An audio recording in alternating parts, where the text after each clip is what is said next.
अस्सलामु अलैकुम वरहमतुल्लाहि वबरकातुहू। आज हम सेकेंड ईयर इंग्लिश के first lesson the dying sun पर बात करेंगे। The dying sun first lesson है जो सेकेंड ईयर स्टूडेंट्स को पढ़ना पड़ता है in order to prepare their exams. सबसे पहले स्टूडेंट्स आप टाइटल को देखें। टाइटल में 3 वर्ड्स हैं और आपकी बुक पे जब आप इसे देखते हैं तो तीनों वर्ड्स के हर लेटर को कैपिटल में लिखा गया है। ये एक मेथड है टाइटल लिखने का। टाइटल लिखने का एक दूसरा मेथड भी है और वो मेथड ये है कि आप अपने टाइटल के फर्स्ट वर्ड का फर्स्ट लेटर कैपिटल लिखते हैं और उसके बाद आने वाले जितने भी कंटेंट वर्ड्स होते हैं, कंटेंट वर्ड, ये टर्म याद रखनी है। कंटेंट वर्ड्स के फर्स्ट लेटर को आपने कैपिटल करना है। कंटेंट वर्ड्स क्या होते हैं? आपके नाउन्स, आपके मेन वर्ब्स, आपके एडजेक्टिव्स और आपके एडवर्ब्स, ये कंटेंट वर्ड्स कहलाते हैं। बाकी जो पार्ट्स ऑफ स्पीच रह जाते हैं उनको स्ट्रक्चर वर्ड्स बोलते हैं। इन 2 टर्म्स को आपने याद रखना है, content words and structure words. फिर कंटेंट वर्ड्स और स्ट्रक्चर वर्ड्स में क्या डिस्टिंक्शन है, क्या फ़र्क है, इस बात को भी आपने याद रखना है कि कंटेंट वर्ड्स कौन से होते हैं, स्ट्रक्चर वर्ड्स कौन से होते हैं। तो ये तो था कि टाइटल आप कैसे लिखेंगे अगर आप किसी टॉपिक पे लिख रहे हैं, या टाइटल कैसे लिखा जाता है। This is very much important और आपको टाइटल लिखना आना चाहिए। अच्छा, अब आप इस टाइटल को अगर पढ़ते हैं तो लैंग्वेज काफ़ी विवर्ड किस्म की नज़र आती है। वर्ड डाइंग है, सन है, दोनों हमारे जहन में पिक्चर्स जस्ट करते हैं, इमेजेस बनाते हैं। तो इस किस्म की लैंग्वेज को हम फिगरेटिव लैंग्वेज बोलते हैं। क्या बोलते हैं? Figurative language. ये टर्म भी आपने याद रखनी है। ये टर्म आपने याद रखनी है कि फिगरेटिव लैंग्वेज ऐसी लैंग्वेज जहाँ पे राइटर्स इस किस्म के वर्ड्स यूज़ करते हैं जो हमारे जहन में इमेजेस जस्ट करते हैं, हमें पिक्चर्स, वर्ड पिक्चर्स नज़र आ जाती हैं। तो इस किस्म की लैंग्वेज को फिगरेटिव लैंग्वेज बोलते हैं। अब अगर आप इस टॉपिक को, इस टाइटल को देखते हैं, द डाइंग सन। अब सन एक बेजान चीज़ है, इनएनिमेट ऑब्जेक्ट है और इस इनएनिमेट ऑब्जेक्ट को इंसानों जैसी खसूसियात इम्पार्ट कर दी गई हैं। Dying, human beings die, animals die. तो सन के बारे में ये डाइंग का वर्ड राइटर ने यूज़ किया है। जब राइटर्स इस तरह से वर्ड्स यूज़ करते हैं तो हम कहते हैं राइटर ने कोई फिगर ऑफ स्पीच यूज़ की है। तो यहाँ पे जो फिगर ऑफ स्पीच यूज़ हो रही है वो पर्सोनिफिकेशन है। पर्सोनिफिकेशन के बारे में आप फर्स्ट ईयर में पढ़ चुके हैं या शायद उससे पहले भी आपने कहीं पे पढ़ा होगा कि नॉन लिविंग ऑब्जेक्ट्स को जब लिविंग ऑब्जेक्ट्स की क्वालिटीज़ इम्पार्ट कर दी जाती हैं तो कहा जाता है कि राइटर ने पर्सोनिफिकेशन इस्तेमाल की है। पर्सोनिफिकेशन से मिलती जुलती एक और फिगर ऑफ स्पीच होती है, उसे बोलते हैं पैथेटिक फैलेसी। क्या बोला मैंने? Pathetic fallacy. तो इसका ताल्लुक भी ह्यूमन इमोशंस के साथ होता है। जब आप इस टाइटल को पढ़ते हैं यहाँ पे आपको सफरिंग का एक एलिमेंट मिलता है, पेन का एक एलिमेंट मिलता है, क्योंकि डाइंग इज़ समथिंग पेनफुल और इससे हमें फियर के इमोशंस पैदा होते हैं। तो पैथेटिक फैलेसी का कॉन्सेप्ट भी यही होता है कि नॉन लिविंग ऑब्जेक्ट्स के जो कंडीशन है उसको ह्यूमन कंडीशन के इक्वेट कर दिया जाए, स्पेशली सफरिंग से उसको एसोसिएट कर दिया जाए। तो ये 2 टर्म्स भी आपने याद रखनी है कि पैथेटिक फैलेसी क्या होती है और आपका पर्सोनिफिकेशन क्या होती है। दोनों चीज़ों को आपने अपने जहन में रखना है और ये क्यों यूज़ होती है ये भी आपने अपने जहन में रखना है। ऑफ कोर्स राइटर्स जब भी कुछ लिख रहे होते हैं तो उस राइटर के लिखने का एक पर्पज़ होता है। वो पर्पज़ जनरली जो है वो लोग कहते हैं कि या तो इन्फॉर्म करना होता है, ठीक है, मालूमात प्रोवाइड करना, या जो परसुएड करना होता है, और थर्ड जो है वो एंटरटेन करना भी एक पर्पज़ होता है राइटिंग का। और भी बहुत सारी लंबी लिस्ट बना देते हैं लेकिन ये 3 मेन पर्पजेज़ हैं। अब आप इस लेसन के टाइटल को देखते हैं तो टाइटल को देखने से आपको अंदाज़ा हो जाता है कि राइटर हमें परसुएड करना चाहता है, कुछ किसी ऐसी सोचने पे मजबूर करना चाहता है एक पर्टिकुलर पॉइंट ऑफ व्यू के बारे में। ठीक है जी, ये पर्सोनिफिकेशन और आपने पैथेटिक फैलेसी। अच्छा, अब आप देखते हैं जब भी कि कोई वर्ड भी है, कोई वर्ड हम पढ़ते हैं तो वो हमें किसी ख़ास किस्म के एटीट्यूड को पैदा करता है, किसी ख़ास किस्म के मीनिंग देता है। वो मीनिंग नेगेटिव हो सकते हैं, पॉजिटिव हो सकते हैं या न्यूट्रल हो सकते हैं। अब ये इस खसूसियत को किसी भी वर्ड की कॉलोकेशन बोलते हैं। क्या बोलते हैं? कॉलोकेशन। यानी जब भी आप कोई वर्ड इस तरह से इस्तेमाल करते हैं जिसके नेगेटिव, पॉजिटिव या न्यूट्रल मीनिंग हो, हम कहते हैं उस वर्ड की नेगेटिव कॉलोकेशन है, पॉजिटिव कॉलोकेशन है या न्यूट्रल कॉलोकेशन है। अच्छा, यहीं से बात आगे चलती है जिस चीज़ का आपको पता होना चाहिए कि हर वर्ड जो राइटर्स यूज़ करते हैं उसके मीनिंग्स के 2 लेवल्स लिए जा सकते हैं। एक डिनोटेड लेवल होता है मीनिंग का, एक कैनोटेड मीनिंग लेवल होता है मीनिंग का। अब ये डिनोटेड एंड कैनोटेड जो है वो क्या होते हैं? एक्चुअली डिनोटेड मीनिंग जिस तरह से वो वर्ड होता है डायरेक्ट मीनिंग उसे समझ लें, और कैनोटेड जो मीनिंग उससे इन्फर किए जा सकते हैं, जो मीनिंग उससे निकलते हैं या राइटर ने जिन मीनिंग्स की तरफ इशारा किया है।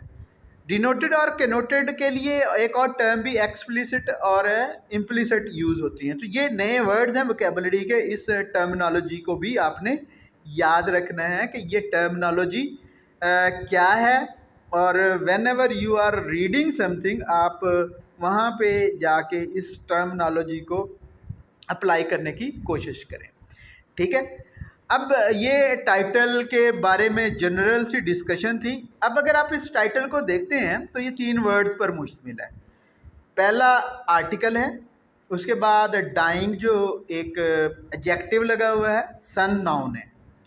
तो हम कह सकते हैं कि article plus adjective plus noun. और ये हम जानते हैं कि जब 2 या 2 से ज़्यादा वर्ड्स इकट्ठे मिलके आते हैं और वो एक कलेक्टिव यूनिट ऑफ मीनिंग के तौर पर स्टैंड करते हैं, उसको हम एक फ्रेज़ बोलते हैं। और फ्रेज़ यहाँ पे अगर आप इसको देखें, क्योंकि ये इस फ्रेज़ में मेन वर्ड सन है और बाकी दोनों वर्ड जो सन को मॉडिफाई कर रहे हैं, ये सन को क्वालिफाई कर रहे हैं। तो इस किस्म की फ्रेज़ को नाउन फ्रेज़ बोलते हैं। फ्रेजेस की और भी बहुत सारी इकसाम होती हैं और नाउन फ्रेजेस को लिखने के बहुत सारे मेथड होते हैं, लेकिन यहाँ पे अगर आप देखते हैं तो आप समझ सकते हैं कि आप आर्टिकल लगाएं, उसके बाद कोई एडजेक्टिव लगाएं, बाद में कोई नाउन लगा दें तो आप एक नाउन फ्रेज़ लिख सकते हैं। ठीक है जी, इस चीज़ का आपने ख्याल रखना है। अब आ जाते हैं हम इन चीज़ों को बारी बारी डिस्कस करते हैं, एक एक करके डिस्कस करते हैं कि आर्टिकल क्या होते हैं, एडजेक्टिव क्या होते हैं और सन क्या होते हैं, और यहाँ पे ये क्या क्या हैं। तो articles special type of adjectives होते हैं। आप बड़ी देर से आर्टिकल्स को पढ़ते आ रहे हैं, मेरा ख्याल है आर्टिकल्स के बारे में आपकी बहुत अच्छी फेमिलियरिटी है, आप आर्टिकल्स के साथ बहुत अच्छी तरह से फेमिलियर हैं।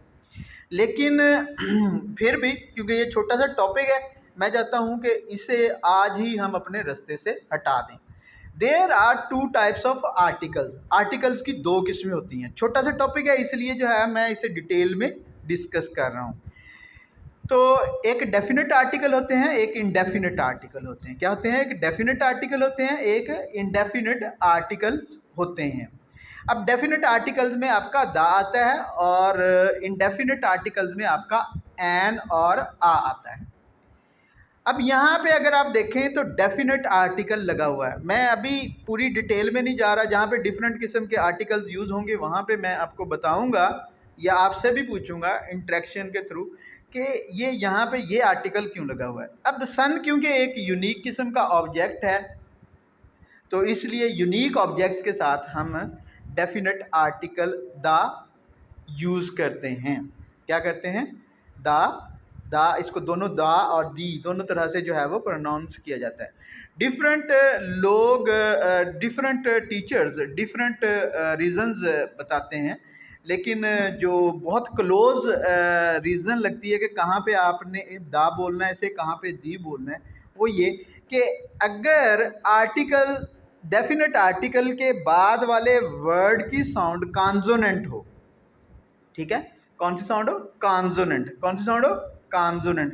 तो आपने इसको दी बोलना है, और अगर जो वो साउंड वॉवल हो आपने इसको दा बोलना है। बड़ा इजी है इसको एक्सप्लेन करना, क्योंकि जो वॉवल साउंड्स होती हैं वो अलिफ अलमदा की साउंड होती है ज़्यादातर, और जब ऑफ कोर्स ये वर्ड कॉन्जुगेट करेगा दूसरे वर्ड के साथ जो है वो मिलेगा, तो अलिफ की आवाज़ आनी चाहिए, यानी इसे दा बोला जाना चाहिए, अदरवाइज जो है वो दी बोला जाना चाहिए। बहरहाल लोग जो है मिक्स भी करते हैं आजकल, इतनी ज़्यादा परेशान होने वाली बात नहीं है, ठीक है। तो ये डेफिनेट आर्टिकल यहाँ पे यूज़ हुआ है। डेफिनेट आर्टिकल क्यों यूज़ हुआ ये मैंने आपको बता दिया। उसके बाद डाइंग है। डाइंग एडजेक्टिव है, क्योंकि ये सन को डिस्क्राइब कर रहा है, सन को क्वालिफाई कर रहा है। अब ये डाइंग अगर आप देखते हैं तो ये वर्ब से बना है, ठीक है। तो इस किस्म के एडजेक्टिव्स जो वर्ब से बने उन्हें हम वर्बल्स बोलते हैं, ठीक है। क्या बोलते हैं? वर्बल्स। नाउन भी होते हैं जो वर्ब से बनते हैं, तो वो भी वर्बल्स ही होते हैं, लेकिन ये एडजेक्टिव जो है ये वर्ब की आईएनजी वाली फॉर्म है, आप इजीली इसको देख सकते हैं। तो इस किस्म के एडजेक्टिव जो वर्ब की आईएनजी वाली फॉर्म से बनते हैं उनको हम प्रेजेंट पार्टिसिपल बोलते हैं। क्या बोलते हैं? Present participle. पार्टिसिपल और भी होते हैं, पास्ट पार्टिसिपल होते हैं और परफेक्ट पार्टिसिपल होते हैं। पास्ट पार्टिसिपल एक्चुअली क्या होते हैं? वर्ब की थर्ड फॉर्म जिसे हम जो है वो बोलते हैं, उसे जब एज एन एडजेक्टिव इस्तेमाल कर लिया जाए तो वो पास्ट पार्टिसिपल बन जाता है। परफेक्ट पार्टिसिपल क्या है कि आपने वही थर्ड फॉर्म उससे पहले जस्ट जो है हैविंग यूज़ कर लेना। जब आप हैविंग यूज़ कर लेते हैं तो वो पास्ट परफेक्ट पार्टिसिपल बन जाता है। तो ये छोटा सा टॉपिक था, इसलिए इसको भी मैंने रास्ते से हटा दिया। आपको पता होना चाहिए पार्टिसिपल्स क्या होते हैं।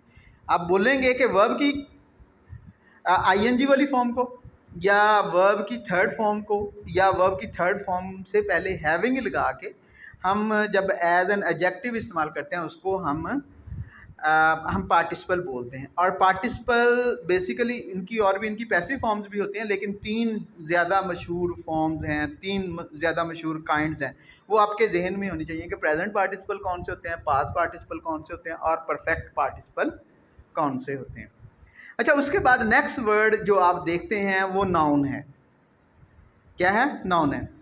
नाउन के बारे में बहुत सारी चीज़ों का आपको पता होना चाहिए, लेकिन इनिशियली आपने क्या करना है, आपने देखना ये है कि नाउन आपका काउंटेबल है या अनकाउंटेबल है।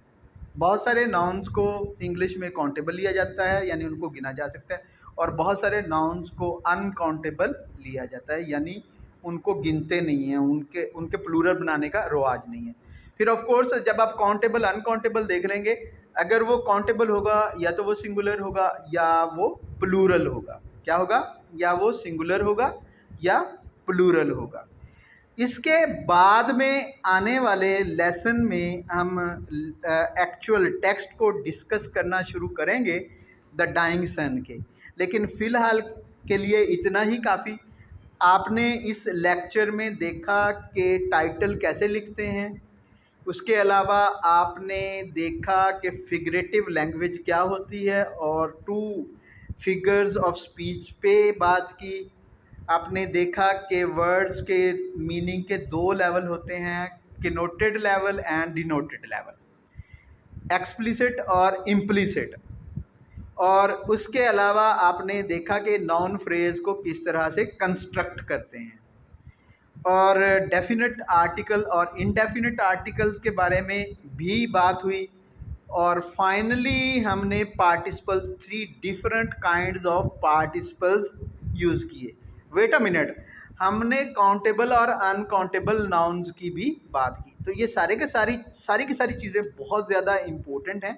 आप इन चीज़ों पर इनफरादी तवज्जो दिया करें जब भी आप अपने टेक्स्ट को गो थ्रू कराएं। इंशाल्लाह नेक्स्ट जो लेसन होगा उसमें हम लोग बात कर रहे होंगे इस टॉपिक, इस आर्टिकल के एक्चुअल टेक्स्ट पे, और हम ग्रामर के कॉन्सेप्ट्स को इसी तरह से साथ मिला के स्टडी करेंगे। अल्लाह हाफ़िज़।